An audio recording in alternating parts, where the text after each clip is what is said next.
അസ്സലാമു അലൈക്കും വറഹ്മത്തുള്ളാഹി. അൽഹംദുലില്ലാഹി റബ്ബിൽ ആലമീൻ വസ്സലാത്തു വസ്സലാമു അലാ അഷ്റഫിൽ അംബിയാഇ വൽ മുർസലീൻ വഅലാ ആലിഹി വസ്വഹ്ബിഹി അജ്മഈൻ അമ്മാ ബഅദ്. പ്രിയമുള്ള സഹോദരങ്ങളെ, പുതിയൊരു ഹിജറ വർഷത്തിലേക്ക് പ്രവേശിക്കുകയാണല്ലോ നമ്മളെല്ലാം. 1446 ഹിജറ വർഷം. നബി സല്ലല്ലാഹു അലൈഹി വസല്ലമയുടെയും വിശ്വാസികളുടെയും ഹിജറ എന്നും സ്മരിക്കപ്പെടേണ്ടതാണ്. അതിൽ നിന്ന് നിരവധി പാഠം ഉൾക്കൊള്ളേണ്ടതുമാണ്. റസൂൽ സല്ലല്ലാഹു അലൈഹി വസല്ലമയെ പോലെ തന്നെ ധീരരായിരുന്നു സ്വഹാബത്തും. സ്ഥൈര്യവും ത്യാഗമനസ്ഥിതിയും ആത്മാർത്ഥതയും അവരുടെ മുഖമുദ്രയുമായിരുന്നു. ഹിജറയിൽ നബി സല്ലല്ലാഹു അലൈഹി വസല്ലമക്കും സഹചാരി അബൂബക്കർ റളിയല്ലാഹു അൻഹുവിനും സഹായ സേവനങ്ങൾ ചെയ്തവരിൽ നിന്ന് 2 പേരെ ഓർക്കുകയാണിവിടെ, 2 സ്വഹാബികളെ. സ്വഹീഹുൽ ബുഖാരിയിൽ വന്നിട്ടുള്ള ആയിഷ റളിയല്ലാഹു അൻഹ നിവേദനം ചെയ്യുന്ന വിശദമായ ഒരു ഹദീസിൽ അവരെ പരാമർശിക്കുന്നുണ്ട്. അതിലൊന്ന് അബ്ദുല്ലാഹി ബിൻ അബൂബക്കർ തന്നെയാണ്. അബൂബക്കർ സിദ്ദീഖ് റളിയല്ലാഹുവിന്റെ മകൻ. അദ്ദേഹത്തിന് ഖുത്തൈല ബിൻ അബ്ദുൽ ഉസ്സ എന്ന ഭാര്യയിലുണ്ടായ മകനാണ് അദ്ദേഹം. ബുദ്ധിമാനും തന്റേടിയും സമർത്ഥനും ധൈര്യശാലിയുമായിരുന്നു അബ്ദുള്ള എന്ന് സഹോദരി ഉമ്മുൽ മുഅ്മിനീൻ ആയിഷ റളിയല്ലാഹു അൻഹ തന്നെ പറയുന്നത് കാണുക. വഹുവ ഗുലാമുൻ ഷാബുൻ സഖീഫുൻ ലഖീനുൻ എന്ന്. വലിയ സഹായവും സേവനവുമായിരുന്നു ആ ചെറുപ്പക്കാരൻ്റേത്. രാത്രിയായാൽ അദ്ദേഹം അവരുടെ അടുക്കൽ സൗർ ഗുഹയിലെത്തും. അവർക്ക് കാവൽ നിന്ന് പുലർച്ചെ നേരത്തെ തന്നെ പുറപ്പെട്ട് മക്കയിൽ ഖുറൈശികളോടൊപ്പം ഉണ്ടാകും. മക്കത്ത് വീട്ടിൽ രാത്രി താമസിച്ച് അവിടെ നിന്നുണർന്നു വരുന്നവനെ പോലെ ആയിരിക്കും അദ്ദേഹത്തിന്റെ പെരുമാറ്റം. ആയിഷ റളിയല്ലാഹു അൻഹ തുടരുകയാണ്, ഫലാ യസ്മഉ അംറൻ യുക്തദാനി ബിഹി ഇല്ലാ വആഹു ഹത്താ യഅതിയഹുമാ ബിഖബരി ദാലിക ഹീന യഖ്തലിതുൽ അലാം. നബി സല്ലല്ലാഹു അലൈഹി വസല്ലമയെയും സിദ്ദീഖ് റളിയല്ലാഹുവിനെയും കെണിയിലകപ്പെടുത്താനും മറ്റുമായി ഖുറൈശികൾ മെനയുന്ന എല്ലാ തന്ത്രങ്ങളും സംസാരങ്ങളും അദ്ദേഹം ശ്രദ്ധിച്ചു കേട്ട് രാത്രിയോടെ ഗുഹയിലെത്തി അവരെ അറിയിക്കും. ഇതാണ് ആ വചനത്തിന്റെ ആശയം. അതോടൊപ്പം എത്തിക്കാവുന്ന ഭക്ഷണങ്ങളും അദ്ദേഹം എത്തിക്കുമായിരുന്നു എന്നും കാണാം.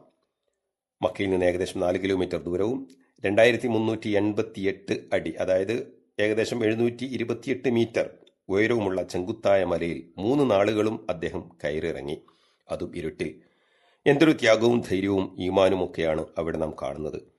ആദ്യകാല മുസ്ലിങ്ങളിൽപ്പെട്ട അദ്ദേഹം മരണപ്പെടുന്നത് നബി സല്ലല്ലാഹു അലൈഹി വസല്ലമയുടെ മരണത്തിന് അടുത്തു തന്നെയാണ്, ഏകദേശം 40 ദിവസങ്ങൾക്ക് ശേഷം. ഹിജറ 8-ാം വർഷമുണ്ടായ ത്വായിഫ് യുദ്ധത്തിൽ അദ്ദേഹത്തിനേറ്റ പരിക്കാണ് അദ്ദേഹത്തിന്റെ മരണത്തിലേക്ക് നയിച്ചത് എന്നതും ചരിത്രത്തിൽ നാം വായിക്കുന്നു. മറ്റൊരാൾ ആമിർ ബിൻ ഫുഹൈറ റളിയല്ലാഹു അൻഹുവാണ്. ആദ്യകാല മുസ്ലിങ്ങളിൽപ്പെട്ട അദ്ദേഹം അബൂബക്കർ റളിയല്ലാഹുവിന്റെ മൗല എന്നാണ് അറിയപ്പെടുന്നതും അങ്ങനെയാണ്. വിശ്വാസിയായതിന്റെ പേരിൽ അനവധി പീഡനങ്ങൾ സഹിച്ച അദ്ദേഹത്തെ അബൂബക്കർ റളിയല്ലാഹു അൻഹു വിലക്ക് വാങ്ങി മോചിപ്പിക്കുകയായിരുന്നു.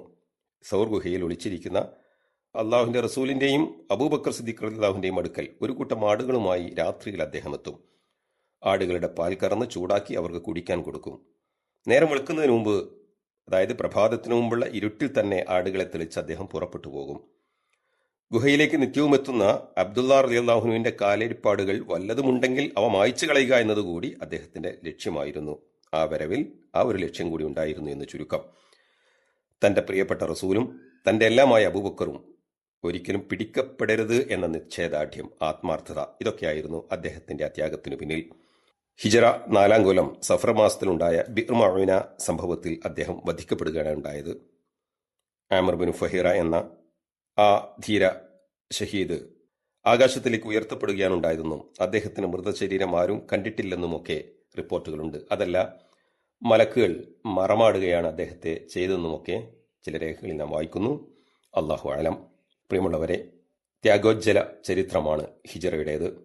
അള്ളാഹുവിന്റെ പ്രീതിക്ക് വേണ്ടി ആദർശമനുസരിച്ച് ജീവിക്കുന്നതിനായി പ്രിയപ്പെട്ട റസൂലിനൊപ്പം പ്രബോധന പ്രവർത്തനങ്ങളിൽ ഏർപ്പെടുന്നതിനുമായി പിറന്ന മണ്ണും കുടുംബവും അധ്വാന ഫലവുമൊക്കെ ഉപേക്ഷിച്ച് പലായനം ചെയ്തവർ, അവരാണല്ലോ മുഹാജിറുകൾ. ഓരോ മുഹാജിറിന്റെയും ഈമാനും തഖ്വയും ത്യാഗവും മനക്കരുത്തുമൊക്കെ ഏവർക്കും മാതൃക തന്നെയാണ്. അള്ളാഹു അവരോടൊപ്പം നമ്മയും സ്വർഗത്തിൽ ഒരുമിച്ച് കൂട്ടുമാറാകട്ടെ. റളിയല്ലാഹു അൻഹും അജ്മഈൻ. അസ്സലാമു അലൈക്കും വറഹ്മത്തുള്ളാഹി. വിസ്ഡം ഇസ്ലാമിക് ഓർഗനൈസേഷൻ അവതരിപ്പിക്കുന്ന നേർവഴി എല്ലാ ദിവസവും ഏതാനും മിനിറ്റുകൾ സാമൂഹിക, വൈയക്തിക, കുടുംബരംഗങ്ങളെ വിശകലന വിധേയമാക്കുന്നു. അറിയുക, അറിയിക്കുക. നേർവഴി. Peace Radio. Tune to reality.